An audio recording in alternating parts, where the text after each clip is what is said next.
وہ اپنے پرائے کا غم کھانے والا، مصیبت میں غیروں کے کام آنے والا، وہ فقیروں کا ملجا، ضعیفوں کا ماوا، یتیموں کا والی، غلاموں کا مولا، اتر کر ہرا سے سوئے قوم آیا، ایک نسخہ حکیمیہ ساتھ لایا۔ سلام اس پر کہ جس نے بادشاہی میں فقیری کی، سلام اس پر کہ جس نے تخت اور تاج کو چھوڑ کر مسجد نبوی کے نرم بستروں کو چھوڑ کر مسجد نبوی کے فرش پر بیٹھنا گوارا کر لیا۔ بھائیوں، پتھر مارے جاتے ہیں، ذرا آپ سمجھیے، روایت میں الفاظ آئے، آپ سن سکتے ہیں، میں بیان کر سکتا ہوں، میں کیفیات تک نہیں جا سکتا، میں اس لمحے تک نہیں جا سکتا۔ جب بھی یہ واقعہ پڑھتا ہوں میرا دل پسیج جاتا ہے، میری آنکھیں نم ہو جاتی ہیں، میری آنکھیں چھلک پڑتی ہیں اپنے نبی کی مصیبتوں کا تذکرہ سن کر اور پڑھ کر۔ پتھر مارے جاتے ہیں، آپ ذرا تصور کیجئے کتنا خون مبارک نکلا ہوگا۔ یہ وہ خون مبارک ہے، یہ وہ پھر ایک وقت بھی آیا تھا صلح حدیبیہ کے موقع پر، جب حضور کونین لعاب مبارک نیچے پھینکتے ہیں کلی کی صورت میں، صحابہ نیچے سے اٹھا کر اپنے چہروں پر مل لیتے ہیں۔ وہ صحابہ ابھی میرے نبی کو صحیح طرح سے ملے نہیں ہیں، اگر مل گئے تھے تو میرے نبی کے صحابہ نے کہا تھا، حضور اب آپ ہمارے پاس آ گئے ہیں، ہم حضرت موسیٰ کی طرح یہ نہیں کہیں گے انت وربک فقاتلا انا ہاہنا قائدون، آپ اور آپ کا رب جا کر لڑے، ہم یہاں پر بیٹھیں گے محبوبہ، ہم اپنی لاشیں بچھا دیں گے، پھر آپ کی طرف کوئی آئے گا۔ نبی دو عالم صلی اللہ علیہ وسلم پتھر پڑتے چہرے مبارک پر، یہ وہ چہرہ ہے جس کی قسمیں قرآن نے اٹھائی ہیں، یہ وہ چہرہ ہے، میں بہت بڑی بات کہنے لگا ہوں، اگر آپ کو سمجھ آئے تو سبحان اللہ کہیے گا، یہ وہ چہرہ ہے جس کی زیارت کے لیے اللہ نے ساتوں آسمان کے سینوں کو چیر کر عرش معلیٰ پر محبوب کونین کو بلایا تھا۔ یہ وہ چہرہ ہے جس کی زیارت غار ثور میں جناب ابوبکر نے کی ہے، یہ وہ چہرہ ہے جس کی زیارت حرم کے اندر بیٹھ کر اما عائشہ صدیقہ نے اپنی گود میں رکھ کر کی ہے، یہ وہ چہرہ ہے جس کی زیارت صحابہ اکرام رضوان اللہ علیہم اجمعین نے مسجد نبوی کے منبر پر کی ہے۔ وہ کیسے عظیم لوگ تھے جنہوں نے میرے نبی کے چہرے کی زیارت کی ہے۔ آج ہم حضور کے روزے کی زیارت کرتے ہیں، دل پھٹ جانے کے لیے تیار ہو جاتا ہے۔ ہمارا عشق اتنا کامل نہیں ہے کہ حضور کے چہرے کی سنہری جالیوں کے ایک تجلی کو برداشت کر سکیں۔ وہ صحابہ کا جگرہ کتنا بڑا ہوگا جنہوں نے پوری کائنات میں سے سب سے خوبصورت چہرے کی زیارت کی ہے۔ رسول دو عالم کے اسی چہرے انور پر جب پتھر لگے ہیں، یوں میرے نبی کے پیشانی مبارک پر جو پتھر لگے ہیں، وہ میرے نبی کے چہرے کو رنگین کر کے سینہ مبارک جس کی قسم علم نشرح لک صدرک کی صورت میں میرے اللہ نے قسمیں اٹھائی ہیں۔ ذرا آگے چلیے، یہ شفتین کی قسم میرے نبی نے اٹھائی، یہاں سے خون مبارک نکل کر میرے نبی کی پیشانی کو رنگین کرتا ہوا، میرے نبی کے اٹھی ہوئی ناک کو رنگین کرتا ہوا، میرے نبی کے خوبصورت ہونٹوں کو رنگین کرتا ہوا، میرے نبی کائنات علیہ السلام کی داڑھی مبارک کو رنگین کرتا ہوا، میرے نبی کائنات کی گردن مبارک کو رنگین کرتا ہوا، وہ خون میرے نبی کائنات کے سینہ مبارک کو رنگین کرتا ہوا، پیٹ مبارک سے ہوتا ہوا، رجلین کو بھگوتا ہوا، گھٹنوں سے گزرتا ہوا میرے نبی کے نالین پاک تک پہنچا ہے۔ اور میرے نبی کے نالین پاک میں اتنا خون جم گیا کہ پاؤں میرے نبی کے نالین پاک کے ساتھ چپک گئے تھے۔ اور میرے نبی کائنات جب ایک انگور کے باغ میں سستانے کے لیے، آرام کرنے کے لیے بیٹھے، اوباش نوجوانوں نے میرے نبی کائنات کو وہاں سے اٹھا دیا۔ اب ذرا سوچئے تو صحیح، میرے اور آپ کے نبی کا مقام اور مرتبہ کیا ہے؟ میں نہیں سمجھ سکتا، آپ نہیں سمجھ سکتے۔ میں نبی کو سمجھوں گا اپنی سوچ کے مطابق، آپ نبی کو سمجھیں گے اپنی سوچ کے مطابق، آپ نبی کے مقام کو جانیں گے اپنے ادراک کے مطابق، میں نبی کے مقام کو جانوں گا اپنے ادراک کے مطابق۔ لیکن میرے نبی کا حقیقی مقام اگر کوئی جان سکتا ہے تو وہ رب دو جہان جان سکتا ہے، وہ رب دو جہان ہی جان سکتا ہے۔ سامعین مکرم، اب حضرت جبریل بھی منتظر ہیں، حضرت اسرائیل بھی منتظر ہیں، اسرافیل بھی منتظر ہیں، ہوا کے نظام کو چلانے والے فرشتے بھی منتظر ہیں کہ اب لب مبارک ہلیں گے اور حکم یہ آئے گا، ان کے لیے بد دعا کے الفاظ نکلیں گے اور ختم کر دیا جائے گا، نیست و نابود کر دیا جائے گا، چکنا چور کر دیا جائے گا۔ انہوں نے بڑا ظلم کیا ہے رسول دو عالم صلی اللہ علیہ وسلم کے ساتھ، انہوں نے میرے حبیب کے اوپر پتھر برسائے ہیں۔ اب ذرا دیکھیے تو صحیح، میرے نبی کائنات کے دین اسلام کے لیے قربانیاں کتنے عروج پر پہنچی ہیں۔ میں نے مکے کے حالات آپ کے سامنے رکھے اور طائف کے حالات آپ کے سامنے رکھے۔ اب طائف کے اندر اب حضور کے لب مبارک ہلنے ہیں اور اللہ کا امر کن ہونا ہے اور ہر چیز ختم ہو جانی ہے۔ اگر جناب داؤد کی قوم مچھلی پکڑتی ہے ہفتے والے دن، ان کی شکلیں بندر اور خنزیر جیسی بن جاتی ہیں اور وہ 3 دن کے اندر ختم ہو جاتے ہیں۔ قوم عاد ہے کہ قوم سمود ہے، آسمان سے پتھر برستے ہیں ان کے لیے۔ قصور کتنے ہیں؟ قصور ایک ہے، انہوں نے ہفتے والے دن کاروبار کی نافرمانی کی، ایک قصور کیا، شکلیں بندر اور خنزیر جیسی بن گئیں۔ قوم عاد کو اپنی طاقت پر ناز تھا، ہوا نے اٹھا کر آپس میں ایسے تھپیڑے مارے کہ آپس کے اندر ہی ٹکرا کر مر گئے۔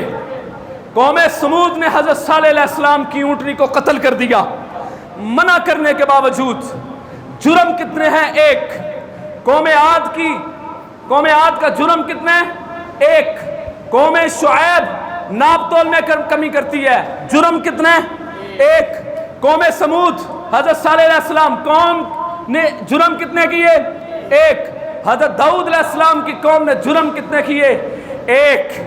ایک جرم پر بندر اور خنزیر بنے، شکلیں بگڑ گئیں، مسخ ہو گئی، 3 دن کے اندر دنیا سے نیست و نابود ہو گئے۔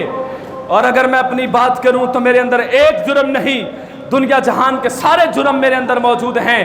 ناپ تول میں کمی ہم کرتے ہیں، اللہ کی نافرمانی ہم کرتے ہیں، نبی کی نافرمانی ہم کرتے ہیں، ناپ تول میں کمی ہم کرتے ہیں، وعدہ خلافی ہم کرتے ہیں، زنا کے اڈے ہم نے قائم کیے، شراب نوشی ہم نے کی ہے، شراب کی بھٹیاں ہم نے لگائی ہیں، ظلم ہم کرتے ہیں، زیادتی ہم کرتے ہیں، چوریاں ہم کرتے ہیں، ڈکیتیاں ہم کرتے ہیں، قتل ہم کرتے ہیں۔ یہ سارے کے سارے عیب ہمارے اندر موجود ہیں، لیکن ہماری شکلیں کیوں نہ بگڑی ہیں؟ ادھر آؤ، میں آپ کو مدینے میں لے کے جانا چاہتا ہوں۔ مدینے والی سرکار نے یوں جھولی پھیلائی تھی اپنے لیے، اپنی اولاد کے لیے، اماں فاطمہ کے لیے، اماں رقیہ کے لیے، اماں کلثوم کے لیے، اماں زینب کے لیے، امام علی مقام امام حسن کے لیے، امام علی مقام امام حسین کے لیے۔ آپ مجھے بتائیے اپنی اولاد کے لیے کیا مانگا؟ کچھ نہیں مانگا، یوں جھولی پھیلائی اور کہا اللہ میں آپ سے ایک دعا کرنا چاہتا ہوں، محبوبہ بولنا تیرا کام ہوگا، تیری جھولی کو بھر دینا محمد کے رب کا کام ہوگا، مانگیے کیا مانگتے ہیں؟ جھولی پھیلائی اور کہا اللہ میری امت کے جوانوں سے اگر غلطی ہو جائے، میری امت کے بوڑھوں سے اگر غلطی ہو جائے، میری امت کی بیٹیوں سے اگر غلطی ہو جائے، اے اللہ ان کی شکلیں نہ بگاڑنا، اے اللہ ان کی شکلیں نہ بگاڑنا۔ میں بھی جانتا ہوں میرے اندر کتنے عیب ہیں، آپ بھی جانتے ہیں آپ کے اندر کتنے عیب ہیں۔ عیب اس طرح کے ہیں کہ آسمان ہمیں اچک لے، عیب اس طرح کے ہیں زمین پھٹ جائے، عیب اس طرح کے ہیں سمندر ہمارے اوپر ابل پڑے، عیب اس طرح کے ہیں آسمان سے ہمارے اوپر پتھر برسے، عیب اس طرح کے ہیں آسمان کی آندیاں ہمیں لے جائیں، عیب اس طرح کے ہے کہ ہمارے اوپر لاوا پھوٹ پڑے۔ اگر میری شکل قائم ہے، آج میں مسجد غازی رحمت میں صحیح و سالم شکل کے ساتھ بیٹھا ہوں تو کس کا کرم ہے؟ حضور کا کرم ہے، حضور نے کرم کروایا ہمارے اوپر، حضور کی رحمت ہمارے اوپر برسی ہے۔ ایسے تو اللہ نے تھوڑی کہہ دیا تھا، میں آپ کو وہ نبی دے رہا ہوں جس کے بارے میں اللہ نے کہا وما ارسلناک الا رحمتا للعالمین۔ چشم فلک یہ نظارہ دیکھ رہی ہے کہ حضور کونین کے لب مبارک ہلیں گے اور ابھی حکم یہ آئے گا کہ ختم کر دیا جائے طائف والوں کو۔ آج طائف والے بھی جھولیاں اٹھا اٹھا کر حضور کو دعا دیتے ہیں، حضور فدا کا ابی و امی یا رسول اللہ، میرے ماں باپ آپ پر قربان جائیں یا رسول اللہ۔ آپ نے طائف والوں پر اتنی مہربانیاں کر دی، چاہیے تو یہ تھا ختم کر دیا جاتا۔ اور جو باقی نبی تھے نا، انہوں نے اپنی امتوں کے لیے بد دعائیں کی ہیں۔ ختم کر دیا اللہ نے، ایک بد دعا پر ہر چیز کو ختم کر دیا۔ لیکن یہاں پر بد دعا کا نام و نشان ہی باقی نہیں ہے۔ اب حضور کونین اپنی جگہ پر کھڑے ہوئے، جسم رنگین ہے، کپڑے خون کے ساتھ لتھڑے ہوئے ہیں، پیشانی مبارک زخمی ہے، سر مبارک زخمی ہے، اور اب میرے نبی کائنات نے یوں آسمان کی طرف اپنے چہرہ انور کو اٹھایا۔ جب چہرہ انور کو اٹھایا تو فرشتے یہ سمجھ رہے تھے کہ بد دعا ہوگی۔ آپ نے صرف یہ کہا، جملہ سنیے، اللہ کے ساتھ شکوہ کیا کیا، اللہ کے ساتھ گلہ کیا کیا، وہ جملہ تاریخ نے رقم کر دیا۔ قربان جاؤں صحابہ پر جنہوں نے ہم تک یہ جملہ پہنچا دیا۔ انہوں نے کہا، میرے نبی نے فرمایا، صحابی راوی ہیں، فرمایا میرے نبی کی زبان عالی شان سے وہ جملہ نکلا۔ وہ جملہ یہ تھا، اللہ آپ نے مجھے کن کے حوالے کر دیا؟ اے اللہ آپ نے مجھے کن کے حوالے کر دیا؟ یہ میرے مرتبے اور مقام کو سمجھ نہ سکے، اللہ آپ نے مجھے کیسے لوگوں کے حوالے کر دیا ہے؟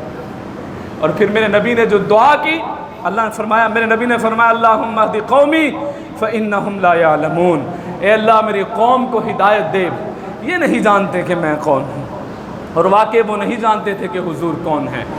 میں آپ سے اب یہ گزارشات کرنا چاہتا ہوں، کیا صرف سال میں ایک مرتبہ محفل میلاد کروا کر نبی کے اٹھائے ہوئے تکلیفوں کا حق ادا ہو جائے گا؟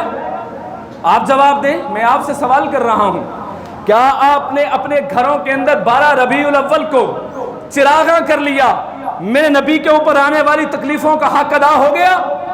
آپ نے اپنی گلی کو جھنڈیوں کے ساتھ سجا دیا، مجھے بتائیے کیا میرے نبی کے اوپر آنے والے ظلم کا حق ادا ہو گیا؟